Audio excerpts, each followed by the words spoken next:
സ്വാഗതം. ടാരോ കാർഡിന്റെ അർത്ഥം പഠിച്ചിട്ടും എനിക്കിത് വായിക്കാൻ പറ്റുന്നില്ലല്ലോ എന്നൊരു ആശങ്ക മനസ്സിലുണ്ടോ? കഴിഞ്ഞ കുറച്ച് കാലങ്ങളിലായിട്ട് കുറച്ച് പേരെങ്കിലും എന്നോട് പറയുന്ന ഒരു പ്രശ്നമാണിത്.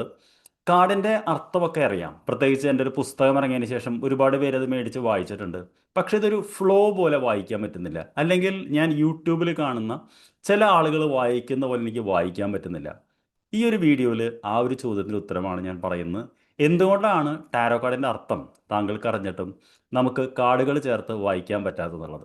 ക്ലാസ്സിലേക്ക് കടക്കുന്നതിനേക്കാൾ മുമ്പ് ആദ്യമായി ഞാൻ താങ്കൾക്ക് നന്ദി പറയുന്നു, ഈ വീഡിയോ ക്ലിക്ക് ചെയ്ത് ഇത് കാണാൻ തീരുമാനിച്ചതിന്. ഞാൻ ആദ്യമായിട്ടാണ് കാണുന്നതെങ്കിൽ എൻ്റെ പേര് പ്രദീപ് ഹരിഹരൻ എന്നാണ്. താങ്കൾക്ക് ടാരോ പഠിക്കണമെന്ന് ആഗ്രഹം ഉണ്ടെങ്കിൽ തീർച്ചയായിട്ടും ഞങ്ങളുടെ സമൂഹമായിട്ടുള്ള യൂണിവേഴ്സ് വിസ്ഡം ഹബിലേക്ക് സ്വാഗതം. താഴെയുള്ള ലിങ്കിൽ ക്ലിക്ക് ചെയ്ത് എൻ്റെ ആദ്യത്തെ ക്ലാസ്സിൽ പങ്കെടുക്കാവുന്നതാണ്, സൗജന്യ വെബിനാറിൽ. അപ്പോൾ നമുക്ക് ക്ലാസ്സിലേക്ക് കിടക്കാം. സ്ഥിരമായിട്ട് കാണുന്ന ആളാണെങ്കിൽ താങ്ക് യു വെരി മച്ച്.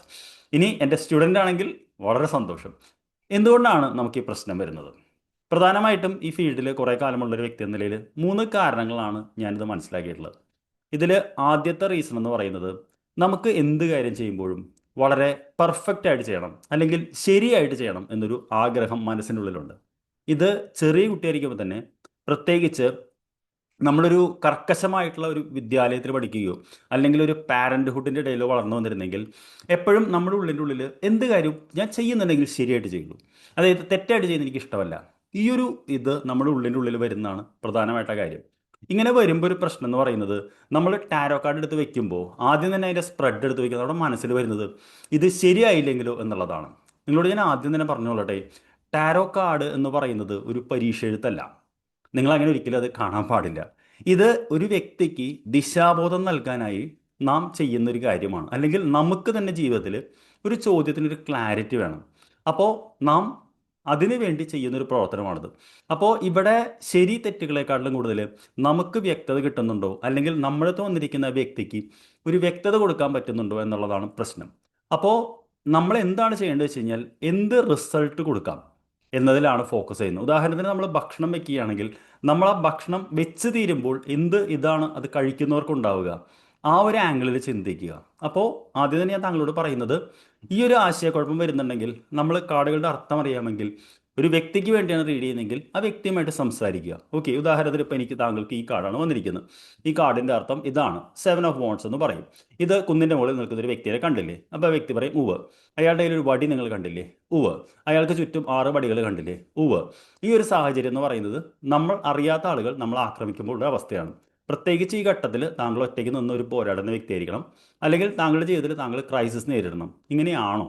അപ്പോൾ ആ വ്യക്തി ഒന്നുകിൽ പറയും യെസ് എന്ന്, അല്ലെങ്കിൽ നോ എന്ന് പറയും. മിക്കവാറും 90% ആ വ്യക്തി പറയും യെസ് എന്നുള്ളത്. ഇനി ആ വ്യക്തി നോ എന്നാണ് പറയുന്നതെങ്കിൽ നമ്മൾ പറയുന്നു ഓക്കെ, എങ്കിൽ താങ്കൾക്ക് ഈ ഒരു അവസ്ഥയിലേക്കാണ് താങ്കൾ അടുത്ത് തന്നെ പോകാൻ സാധ്യത. ഒരുപക്ഷെ താങ്കൾ ഇപ്പോൾ അനുഭവവേദ്യമാവുന്നുണ്ടാവില്ല, അടുത്ത് തന്നെ അതിനൊരു സാധ്യതയുണ്ട്. കാരണം ടാരോ കാർഡ് എപ്പോഴും നമുക്ക് ഗൈഡൻസ് ആണ് നൽകുന്നത്. ഇത് ഒന്ന് പ്രതീക്ഷിച്ചിരുന്നോളൂ, കരുതിയിരുന്നോളൂ. അപ്പോൾ നമുക്ക് ആ വ്യക്തിക്ക് ഒരു വാർണിംഗ് കൊടുക്കാം. അപ്പോൾ ആദ്യം തന്നെ എനിക്ക് പറയാനുള്ളത്, മനസ്സിൻ്റെ ഉള്ളിലുള്ള പെർഫെക്ഷനിസ്റ്റിനെ നിങ്ങൾ ഒഴിവാക്കണം. കാര്യം എന്താ വെച്ചാൽ, എന്ത് കാര്യവും ചെയ്താണ് നമ്മൾ മികച്ചതാവുന്നത്. ഏത് കാര്യവും ആദ്യം ചെയ്യുമ്പോൾ അത്ര പെർഫെക്റ്റ് ആവില്ല. പക്ഷെ ഒരു കാര്യം നിങ്ങൾ മനസ്സിലാക്കണം, ഒരു തുടക്കക്കാരനായിട്ടുള്ള ടാരോ റീഡറാണ് നിങ്ങളെങ്കിലും അപ്പുറത്തിരിക്കുന്ന വ്യക്തി നിങ്ങളെ സപ്പോർട്ട് ചെയ്യുള്ളൂ. ടാരോ നിങ്ങളെ സപ്പോർട്ട് ചെയ്യുള്ളൂ. അതൊരു യൂണിവേഴ്സിൻ്റെ നിയമമാണ്. നമ്മൾ ആദ്യമായിട്ട് ചെയ്യുമ്പോൾ നമ്മൾ പറയും you have A fools luck എന്ന് പറയും. അതായത് ചെയ്യുന്ന കാര്യങ്ങളെല്ലാം കറക്റ്റ് ആവും, പ്രത്യേകിച്ച് ടാരോയുടെ ഇതിൽ. അപ്പോൾ നമുക്ക് ആ യൂണിവേഴ്സിൻ്റെ ബ്ലെസ്സിങ് ഉണ്ട്. നമ്മൾ ആ ബ്ലെസ്സിങ് സീക്ക് ചെയ്തിട്ട് ധൈര്യമായിട്ട് നിങ്ങൾ ചെയ്തോളൂ.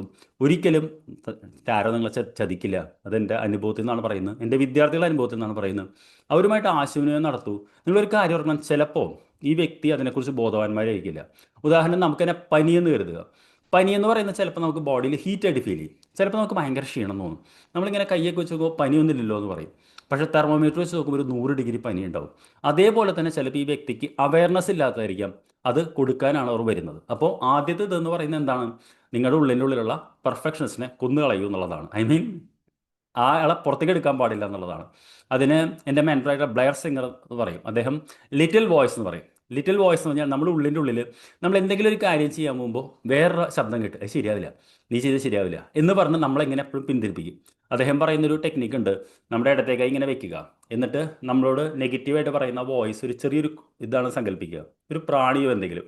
അത് ഇവിടെ ഇരിക്കുന്നു, നമ്മുടെ വിരലിൻ്റെ തുമ്പത്തിരിക്കുന്നു സങ്കല്പിക്കുക. എന്നിട്ട് അദ്ദേഹം പറയും നമ്മുടെ ലിറ്റിൽ വോയിസ്, നമുക്ക് അതിനെ ഒരു ഫോക്കസ് ചെയ്യുക, എന്നിട്ട് ഈ കൈ കൊണ്ട് ഒരൊറ്റടി, അടിച്ചാൽ ലിറ്റിൽ വോയിസിനെ ഒഴിവാക്കുക, എന്നിട്ട് ധൈര്യമായിട്ട് പറയുക.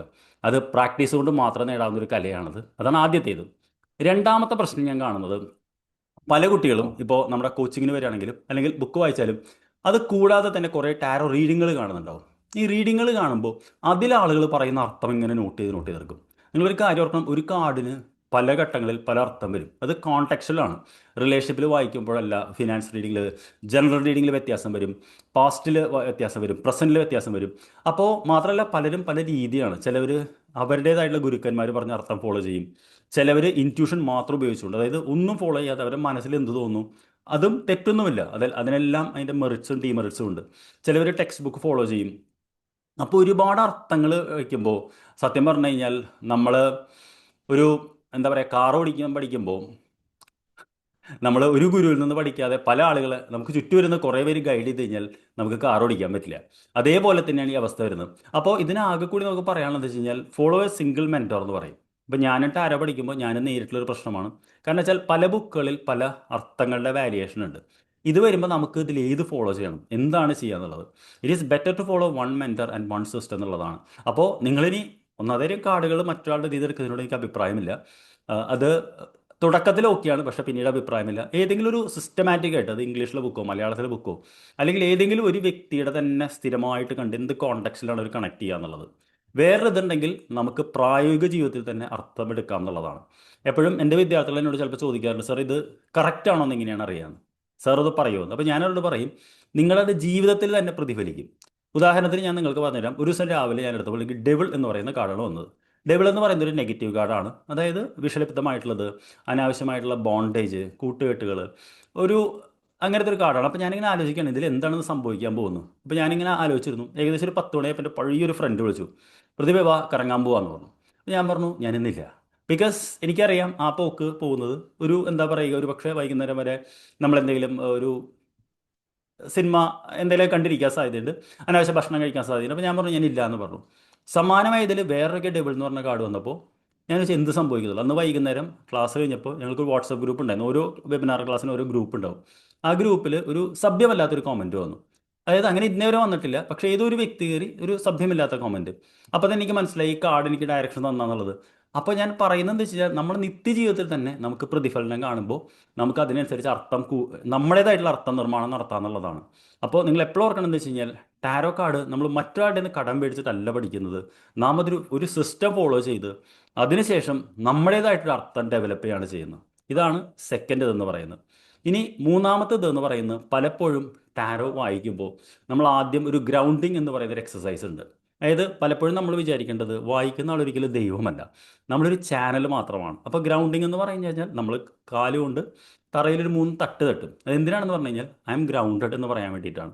അതിനുശേഷം 3 ഡീപ്പ് ബ്രീത്തിന് എടുത്ത് നമ്മളൊന്ന് ആദ്യം ശാന്തമായതിനു ശേഷം, അതായത് എപ്പോഴും കാമായിട്ടൊരു മൈൻഡിൽ മാത്രമേ ടാരോ റീഡിങ് പറ്റുള്ളൂ. എൻ്റെ മെൻറ്റർ പറയാറുണ്ട്, ഒരു തെളിഞ്ഞ ജലത്തിൽ നമുക്ക് മുഖം കാണും, അതേസമയം തിളയ്ക്കുന്ന വെള്ളത്തിൽ മുഖം കാണാൻ പറ്റില്ല. നമ്മൾ ഭയങ്കര ആങ്ഷ്യസ് ആണ്, നമ്മൾ ഭയങ്കര ടെൻസ്ഡ് ഒക്കെ ആണെങ്കിൽ നമുക്ക് ടാരോ ഇപ്പോൾ വായിക്കാൻ പറ്റില്ല. അങ്ങനെ ഒരു വ്യക്തിയാണെങ്കിൽ രാവിലെ എഴുന്നേറ്റ ഉടനെ ഒരു എന്താ പറയുക, ഒരു മെഡിറ്റേഷൻ ചെയ്തതിന് ശേഷം ടാരോ കാർഡ് എടുക്കുന്നതാണ് നല്ലത്. അപ്പോൾ നമുക്ക് ആ മെൻ്റൽ കുറച്ചുകൂടി നമുക്ക് ക്ലാരിറ്റി ഉണ്ടാവും. അങ്ങനെ നമ്മൾ എന്താ പറയുക, ഗ്രൗണ്ടിങ് വർക്ക് ചെയ്ത് ഡെയിലി പ്രാക്ടീസ് ചെയ്ത് ദിവസവും നമ്മൾ തന്നെ ജീവിതത്തിൽ കാർഡ് 3 എടുത്ത് വെച്ച് എന്താണ് എന്നെ ഇപ്പോൾ മുൻകാലങ്ങളിൽ ബാധിച്ചുകൊണ്ടിരിക്കുന്നത്, എന്താണ് ഇപ്പോൾ ഞാൻ ചിന്തിച്ചുകൊണ്ടിരിക്കുന്നത്, എവിടേക്കാണ് ഞാൻ ഇന്ന് പോയിക്കൊണ്ടിരിക്കുന്നത്, അങ്ങനെ നമ്മൾ ഡെയിലി ഡെയിലി ഡെയിലി റീഡ് ചെയ്യുമ്പോൾ നമുക്കൊരു പാറ്റേൺ കിട്ടും. ആ പാറ്റേൺ കിട്ടുമ്പോൾ നമുക്ക് ആത്മവിശ്വാസം കിട്ടും. അപ്പോൾ ഞാൻ പറഞ്ഞു വന്ന 3 കാര്യങ്ങളാണ്. ഇതിൽ ആദ്യത്തേതെന്ന് പറയുന്നത് ഞാൻ നിങ്ങളോട് പറഞ്ഞല്ലോ, ആ പെർഫെക്ഷനിസ്റ്റിനെ നമ്മൾ ഒഴിവാക്കുക, എന്നിട്ട് പ്രാക്ടീസ് ചെയ്യുക എന്നുള്ളതാണ്. രണ്ടാമത്തെ കാര്യം എന്ന് പറയുന്നത്, കുറേ വീഡിയോകൾ കണ്ട് കുറേ അർത്ഥമെടുത്തിട്ട് നമുക്കിത് വായിക്കാൻ പറ്റില്ല. Follow one system, one mentor and പിന്നെ നിങ്ങളുടേതായിട്ട് അർത്ഥം ഡെവലപ്പ് ചെയ്യുക. 3 എന്ന് പറയുന്നത് ഗ്രൗണ്ടിങ് ചെയ്യുക, ദിവസവും മെഡിറ്റേഷൻ ചെയ്യുക, ഈ കാർഡുകളുമായിട്ട് നമ്മൾ പ്രാക്ടീസ് ചെയ്യുക. അങ്ങനെ നമ്മൾ ഘട്ടം ഘട്ടമായിട്ട് ഡെവലപ്പ് ചെയ്യേണ്ട ഒരു കലയാണ് ടാരോ എന്ന് പറയുന്നത്. ഏറ്റവും ഇമ്പോർട്ടൻ്റ് ആയിട്ട് ഒരിക്കലും ഒരിക്കലും ഒരിക്കലും നിങ്ങൾ മറ്റൊരാളുമായിട്ട് കമ്പയർ ചെയ്യാൻ പാടില്ല. കാര്യം എന്താ വെച്ച് കഴിഞ്ഞാൽ, നമ്മളെല്ലാം ഈ ലോകത്ത് യുണീക്കാണ്. മറ്റൊരാളിവിടെ ഉണ്ട് എന്ന് പറഞ്ഞുകൊണ്ട് നമ്മുടെ പ്രാധാന്യം കുറയുന്നുമില്ല. ഇവിടെ ഒരുപാട് ടാരോ റീഡേഴ്സിൻ്റെ ആവശ്യവുമുണ്ട്. അപ്പോൾ അത് തിരിച്ചറിഞ്ഞുകൊണ്ട് നമുക്ക് എന്ത് കോൺട്രിബ്യൂട്ട് ചെയ്യാൻ പറ്റും. ഇപ്പോൾ ഉദാഹരണത്തിന് 33 വയസ്സുള്ള 3 വ്യക്തികൾ നമുക്ക് കമ്പയർ ചെയ്യാം. 33 വയസ്സുള്ള ഒരു അഡ്വക്കേറ്റാണ് ടാരോ റീഡർ ആവുന്നതെങ്കിൽ അവർക്ക് ലീഗലായിട്ടുള്ള അഡ്വൈസ് കൊടുക്കാൻ പറ്റും.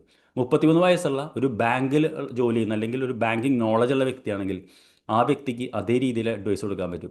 ഒരു 31 വയസ്സുള്ളൊരു വീട്ടമ്മയാണ്, 2 മക്കളെ വളർത്തി ഒരു ടീനേജ് കുട്ടിയൊക്കെ ഉള്ള ഒരു വീട്ടമ്മയാണെങ്കിൽ അവർക്ക് ആ രീതിയിൽ അഡ്വൈസ് കൊടുക്കാൻ പറ്റും. ഇവർ 3 പേരും പഠിക്കുന്ന ടാരോ ആണെങ്കിലും 3 തരത്തിലുള്ള അഡ്വൈസാണ് പല ആളുകൾക്കും കിട്ടുക. എപ്പോഴും നിങ്ങൾ ഓർക്കണം, നമ്മുടെ അനുഭവം, നമ്മുടെ അറിവ്, നമ്മുടെ കാഴ്ചപ്പാട്, ഇതെല്ലാം നമുക്ക് പ്രയോഗിക്കാൻ പറ്റുന്ന ഒരു വിശാലമായിട്ടുള്ള ഒരു കളിക്കളമാണ് ടാരോ എന്ന് പറയുന്നത്. അപ്പോൾ തീർച്ചയായിട്ടും ഈ വീഡിയോ കണ്ടതിന് നന്ദി.